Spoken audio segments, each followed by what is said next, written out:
I have several questions. One of them is recently the GCC countries have, or some of them at least, considered Hezbollah as a terrorist organization. Uh, do you find that helpful? And how does, if this is implemented in a way or another, given that the United Nations doesn't consider Hezbollah as a terrorist organization, how will that impact on the working of the UNIFIL, on the relationship between the mission, your mission, and Hezbollah itself, since they are on the ground there? Also, on the economic side, you spoke that Lebanon needs some help, and with the institutions are not as solid as they used to be. How do you find that the expulsion of many Lebanese expats from the Gulf will contribute to that, not only denying the aid promised to the LAF as such? Also, on the implementation of 1701, just this last one, yeah. The Israelis did not pull out from Al-Ghajar, they did not pull out from Shiba and Kfar Shuba, and they still, of course, have their daily sorties over the skies of Lebanon. Are there any progress on this side after 10 years of passing the resolution?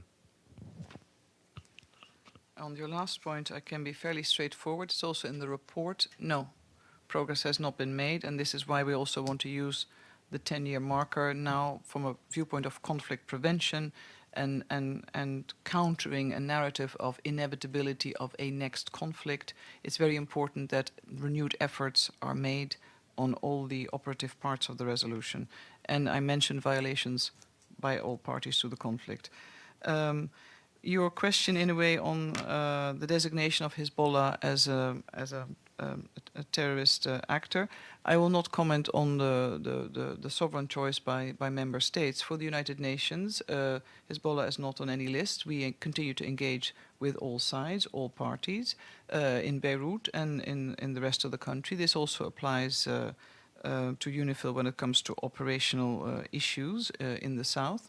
I think it's more important that we look at how Lebanon as a country and the government can be supported, and indeed all areas where Lebanon needs identified help, that we ensure either through the International Support Group or other venues and through the follow-up of the London conference, that the support that is announced also arrives in a timely manner, that programs can be invested, and that the government resumes the meetings in a way that decisions are taken, that also the country is ready to make use of the concessional financing that will be made available, because that is big and that benefits all of Lebanon. So when there are concerns amongst the Lebanese population that the international community is mostly financing, the refugees, actually the whole concessional financing volley, which is significant, is an opportunity for Lebanon to invest in all sectors of the country that benefit their own population first and foremost, but also helps the country deal with, obviously, with the refugee presence for the duration of their stay. When it comes to expulsions, I haven't seen the numbers. There's a lot of speculation in the media.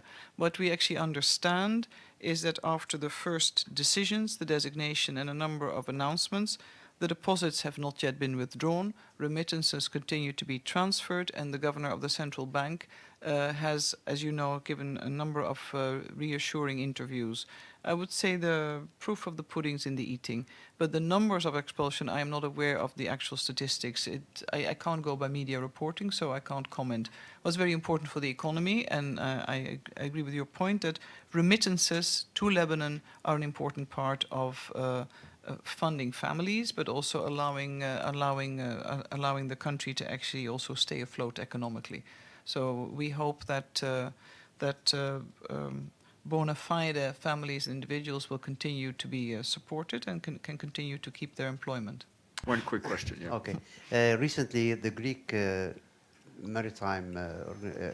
Greek Navy intercepted a ship coming from Turkey carrying 5 containers laden with arms, and they were destined to Lebanon.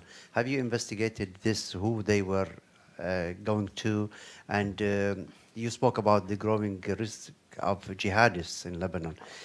Do you consider that the role Hezbollah played on the border, in the eastern border of Lebanon, positive or negative in safeguarding the security and stability of Lebanon? I did not investigate. It's also not my mandate, so no, on your first question. And secondly, I think we are guided by the Babda Declaration and in every Security Council statement and also SG reports, we're very clear on the importance of the policy of disassociation. And SG always reiterates the importance of all Lebanese fighting in Syria to return to Lebanon as soon as possible.